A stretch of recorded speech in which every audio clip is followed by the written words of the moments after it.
భారతదేశంలో ఓటింగ్ ప్యాటర్న్స్ని మనం స్టడీ చేస్తే 2014 వరకు ఒక రకమైన ధోరణి, 2014 నుంచి 2020 వరకు ఇంకో రకమైన ధోరణి, 2020 తర్వాత మరో రకమైన ధోరణి ఉంటుందా అనే ప్రశ్నలు ఉత్పన్నమవుతున్నాయి. 2014 వరకు మనం అనుకునే వాళ్ళం ఏంటంటే యూత్కు రాజకీయాలంటే ఆసక్తి ఉండదు, రాజకీయాలంటే పట్టించుకోరు, వాళ్ళు ఓటు వేయడం కూడా తక్కువ, వాళ్ళు ఏ రాజకీయ పార్టీతో కానీ నాయకునితో కానీ ఐడెంటిఫై కారు. సో ఓటర్లు ఎక్కువగా ఓటు వేసుకునే వాళ్ళు పెద్దవారు ఎక్కువ ఉంటారు అనేది అనేక అధ్యయనాలు చెప్పాయి. కానీ 2014లో నరేంద్ర మోడీ ఫినామినన్ తీసుకొచ్చిన ఒక ప్రత్యేకమైన మార్పు ఏంటంటే యంగ్ ఓటర్స్ పొలిటికల్ పార్టిసిపేషన్ గణనీయంగా పెరిగింది. So young voter political participation BJP అధికారంలోకి రావటానికి ఉపయోగపడింది. ఎందుకంటే Modi phenomenon was very strong in the young voters. మీకు అనేక పోస్ట్ పోల్ సర్వేస్ కూడా చెప్పినాయి ఏంటంటే ఈ పోస్ట్ పోల్ సర్వేస్ రెండు అంశాలు స్పష్టంగా తెలిపినాయి. ఒకటి, పోస్ట్ పోల్ సర్వే అంటే ఎన్నికల తర్వాత సర్వే చేస్తారు, సో దాన్ని బట్టి ఇంకా మరింత ఖచ్చితంగా కూడా సమాచారం వస్తుంది. సో ఈ పోస్ట్ పోల్ సర్వేస్ చెప్పినవి ఏంటంటే బీజేపీకి వచ్చిన ఓట్లలో చూసుకుంటే, బీజేపీకి సపోర్ట్ చూసుకుంటే ఓల్డర్ ఓటర్స్ కన్నా కూడా యంగర్ ఓటర్స్లో ఎక్కువ సపోర్ట్ కనిపించింది.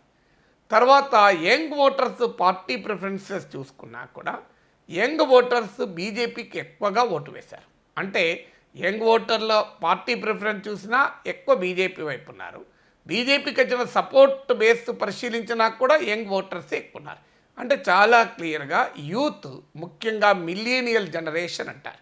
సో ఈ ఓటర్లను సహజంగా మనం 3 రకాలుగా వర్గీకరించి సర్వే చేశారు ఇటీవల కూడా. ఆ survey YouGov Mint CPR millennial survey అని. ఇప్పుడు ఈ సర్వే ఇవాళ మింట్ అనే ఆంగ్ల పత్రికలో పబ్లిష్ అయింది. నేను దాని లింక్ కూడా మీకు డిస్క్రిప్షన్లో ఇస్తున్నాను, చదవండి. సో యంగ్ ఓటర్ వాళ్ళని వాళ్ళు ఎలా డివైడ్ చేశారంటే 1981 నుంచి 1996 మధ్యకాలంలో పుట్టిన వాళ్ళను మిలీనియల్స్ అంటారు. సో అందరూ బయట కూడా ఎవరైనా అలాగే అంటారు.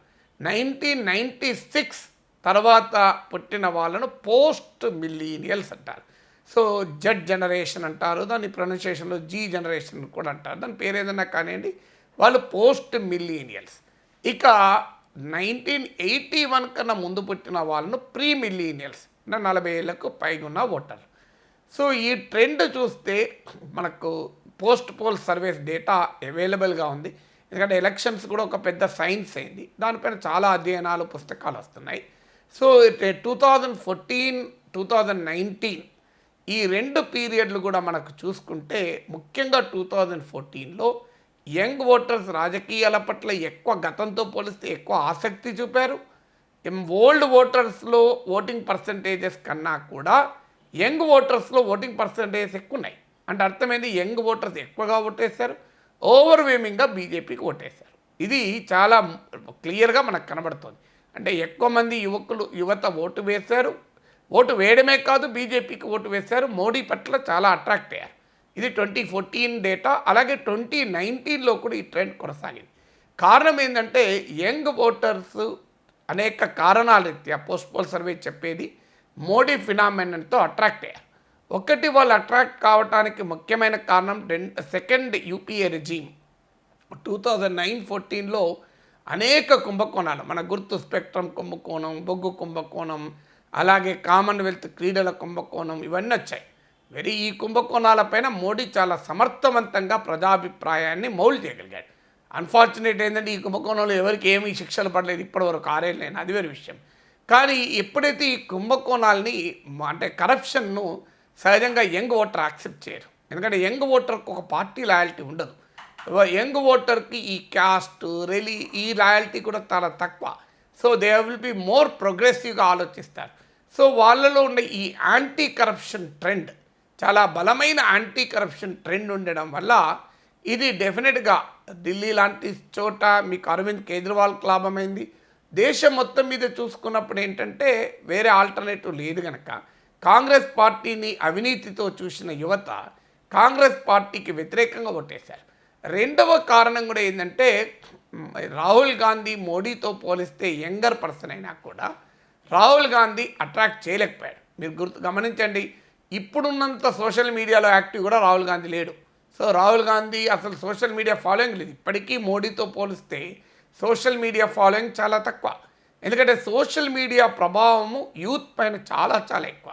ఎందుకంటే మీకు తాజాగా ఎరిక్సన్ వాళ్ళ రిపోర్ట్ టెలికాం జెట్ ఎరిక్సన్ రిపోర్ట్ ఏం చెప్తుందంటే, ప్రపంచంలోని per month per smartphone data uses, అంటే ఒక స్మార్ట్ ఫోన్ తలసరిగా ఒక స్మార్ట్ ఫోన్ వినియోగదారుడు ఎంత డేటా నెలలో వాడుతున్నాడు చూస్తే ఇండియాలోనే ప్రపంచంలో హైయెస్ట్.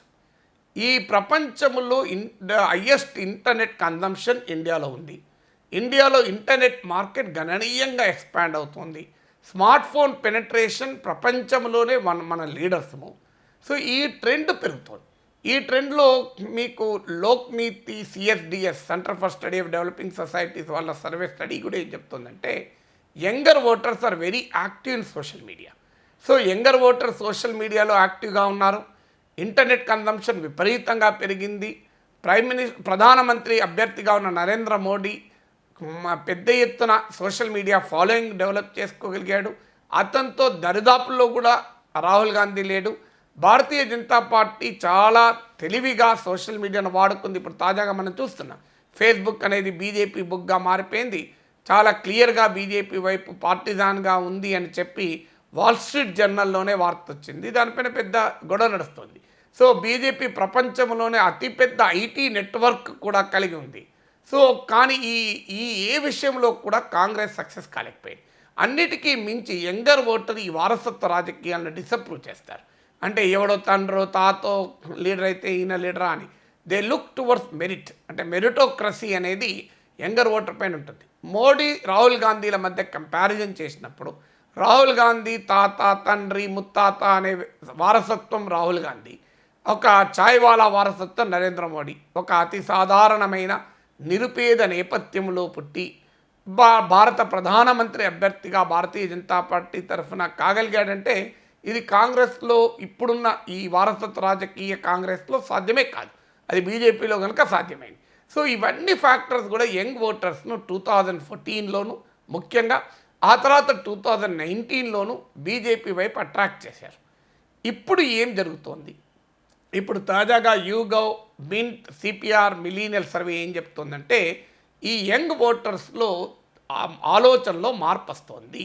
మీరు ఏ పార్టీకి అనుకూలంగా ఉంటారు అంటే, ఓల్డర్ ఓటర్స్ ఏమో తమ పార్టీ లాయల్టీ చెప్పారు, కానీ యంగర్ ఓటర్స్ మేము ఏ పార్టీకి అనుకూలంగా ఉండము అనేవారే ఎక్కువ మంది రిపోర్ట్ చేశారు. అంటే అర్థమైంది, ఏ పార్టీతో ఐడెంటిఫై అవ్వటానికి యంగ్ ఓటర్స్ సిద్ధంగా లేరు. ఇది డెఫినెట్గా బీజేపీకి ఒక సవాల్. ఎందుకంటే 2014, 2019 రెండు సందర్భాల్లో కూడా బీజేపీతో ఐడెంటిఫై అయిన యంగ్ ఓటర్ మేము ఏ పార్టీతోనూ కూడా ఐడెంటిఫై కావడం లేదు అని చెప్పారంటే బీజేపీకి సవాల్. అఫ్కోర్స్ వాళ్ళు కాంగ్రెస్తో ఐడెంటిఫై అవుతున్నామని నేను చెప్పలేదు, అది ఒక బీజేపీకి ఉపశమనం, రిలీఫ్. కానీ వాళ్ళు నాన్ పొలిటికల్గా ఉంటున్నారు. అందువల్ల BJP cannot take young voter for granted అనేది ఈ సర్వే చెప్తున్నటువంటి మొదటి అంశం. రెండవది, ఇటీవల బీజేపీ ప్రభుత్వం తీసుకొచ్చిన విధానాలు, అది సిటిజన్షిప్ అమెండ్మెంట్ యాక్ట్ కానీ, మీకు ఆర్టికల్ 370 అబ్రగేషన్ కానీ, ఈ హేట్ మాంగరింగ్ కానీ, ఇవన్నీ కూడా యంగ్ ఓటర్ చాలా తీవ్రంగా ప్రశ్నిస్తున్నాడు. మీరు గమనించండి, ఇన్స్టాగ్రామ్లో మీరు ఇతర సోషల్ మీడియా, ఇన్స్టాగ్రామ్ ఎందుకు చెప్తున్నానంటే, మీకు ఫేస్బుక్ ట్విట్టర్ కన్నా కూడా యంగ్ ఓటర్ ఎక్కువగా కాన్సన్ట్రేట్ అయి ఉన్నది మీకు ఇన్స్టాగ్రామ్లో. అందువల్ల ఇన్స్టాగ్రామ్లో మీరు డిబేట్ చూడండి, చాలా క్లియర్గా సిఏఏకి వ్యతిరేకంగా, మీకు ఆర్టికల్ 370 అబ్రగేషన్కి వ్యతిరేకంగా, ఈ కాస్ట్ అండ్ కమ్యూనల్ స్లోగన్స్కి వ్యతిరేకంగా యంగర్ ఓటర్ రియాక్ట్ అవుతూ ఉన్నారు. సో యంగర్ ఓటర్ ఏంటంటే వారొక తమ జీవితంలో రకరకాల వారితో ఐడెంటిఫై ఉంటారు. అంటే వాళ్ళ ఫ్రెండ్స్ ఇతర మతాల వాళ్ళు ఉండొచ్చు, ఇతర కులాల వాళ్ళు ఉండొచ్చు, ఇతర ప్రాంతాల వాళ్ళు ఉండొచ్చు. అందువల్ల younger people are more cosmopolitan. అంటే ఓల్డర్ ఓటర్స్కి ఉండేటువంటి సాంప్రదాయ జాడ్యాలు వీళ్ళకు ఉండవు. వీళ్ళు క్వశ్చన్ చేసే మెంటాలిటీ ఉంటుంది, రిబెల్ చేసే మెంటాలిటీ ఉంటుంది. అందువల్ల ఈ రకమైన ఏజ్ ఓల్డ్ బిలీఫ్స్ను సో అది వాళ్ళు యాక్సెప్ట్ చేస్తానికి సిద్ధంగా లేరు. సో అందువల్ల ఇది యంగ్ ఓటర్స్లో ఈ ఈ ట్రెండ్ చాలా స్పష్టంగా కనబడుతున్నారు. డిజిటల్ న్యూస్ కన్జంప్షన్ కూడా యంగ్ ఓటర్స్లో చాలా పెరిగింది.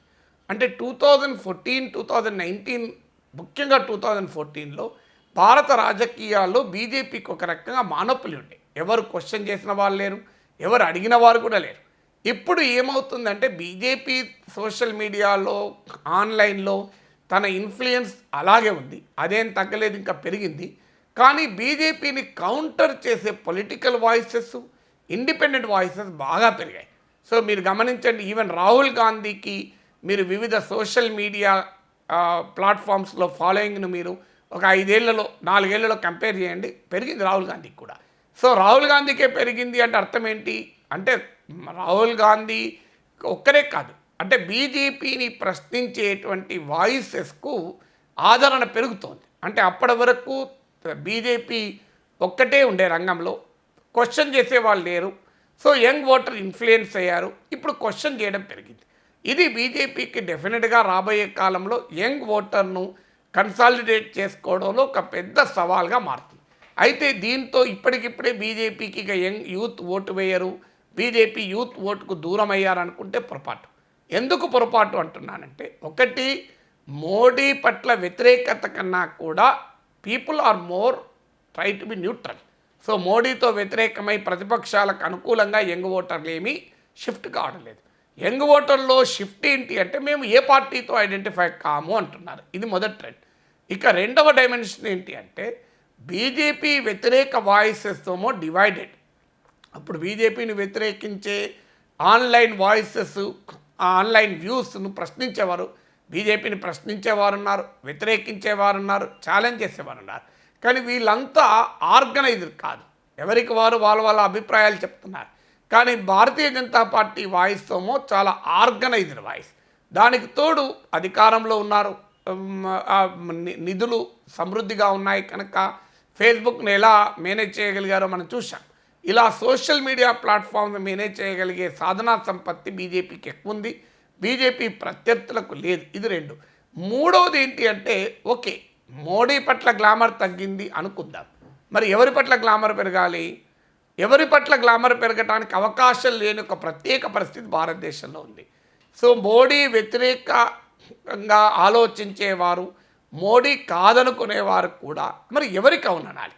రాహుల్ గాంధీని అవుననటానికి దేశం సిద్ధంగా లేదు, అరవింద్ కేజ్రీవాల్ ఢిల్లీ దాటి ఇమేజ్ లేదు, ఇక ఎవరైనా ప్రాంతీయ నాయకులు ఉంటే వాళ్ళే ఉన్నారు. కానీ మీకు పాన్ ఇండియన్ కలెక్టివ్ కాన్షియస్నెస్లో మోడీకి ఆల్టర్నేటివ్ ఇప్పటికీ ఎమర్జ్ కాలే నాయకుడు. సో మీకు young voter was attracted more to Modi than to BJP. Even younger voter కూడా బీజేపీకి అట్రాక్ట్ అయి మోడీకి అట్రాక్ట్ కాలే, మోడీకి అట్రాక్ట్ అయ్యి బీజేపీకి అట్రాక్ట్ అయ్యారు. ఈ తేడా మనం గమనించాలి. ఇప్పుడు ఏదో సాంప్రదాయ బీజేపీ ఓటరు, ఆర్ఎస్ఎస్ ఓటర్ అంటే ప్రాథమికంగా బీజేపీకి అట్రాక్ట్, ఆడ మోడీ ఉండని, వాజ్పేయి ఉండని, ఎవరు లేకపోని. కానీ ఈ ఓటర్ ఏంటంటే they have got attracted to BJP through Modi ద్వారా బీజేపీకి అట్రాక్ట్ అయ్యారు. అందువల్ల మోడీ పట్ల ఆకర్షణ పోతే మరి ఎవరి పట్ల ఆకర్షణ ఉంటుంది? దీనికి కూడా ఆన్సర్ లేదు. దీన్నే రాజకీయాల్లో టీనా ఫ్యాక్టర్ అంటారు. There is no alternative. So ఎవరు ఆల్టర్నేటివ్ లేనంత కాలం మోడీకి యంగర్ ఓటర్ మోడీ నుంచి దూరం అవుతాడా అనేది క్వశ్చనే. ఇక తీవ్రమైన వ్యతిరేకత పెరిగి ఈయన కాక ఎవరైనా మంచిదే అనుకున్నప్పుడు తప్ప ఆ పరిస్థితి ఇంకా వచ్చిందని నేను అనుకోను. అందుకే మీకు ఈ వాతావరణం కనబడుతోంది. అంటే యంగర్ ఓటర్ బీజేపీ నుంచి డ్రిఫ్ట్ అవుతున్నాడు తప్ప ఎటువైపు అట్రాక్ట్ అవుతలేడు. ఇది మనం క్లారిటీగా ఈ సర్వే చెప్తున్న ఫలితం. సో బీజేపీకి టేకెన్ ఫర్ గ్రాంటెడ్ ఉండరాదు. సో యంగర్ ఓటర్ యొక్క ఆస్పిరేషనల్, మోడీ భాషలో చెప్పాలంటే aspirational India, they need action, they need better democratic country. భారతదేశం ఒక మోర్ ప్రజాస్వామికమైన ఒక లిబరల్ దేశంగా ఉండాలని యూత్ కోరుకుంటారు. దానికి భిన్నంగా ఎవరైనా వ్యవహరిస్తే డెఫినెట్గా యంగ్ ఓటర్ ప్రశ్నిస్తారు. సో ఇప్పుడు జరుగుతున్న పరిణామం అది. దీనికి ఇప్పటికిప్పుడు బీజేపీకి, మోడీకి యంగ్ ఓటర్ దూరమయ్యారని మాత్రం కంక్లూజన్ రాలేము. కానీ యంగ్ ఓటర్లో డ్రిఫ్ట్ మాత్రం, మార్పు కనబడుతుందని మాత్రమే ఈ సర్వే చెప్తోంది.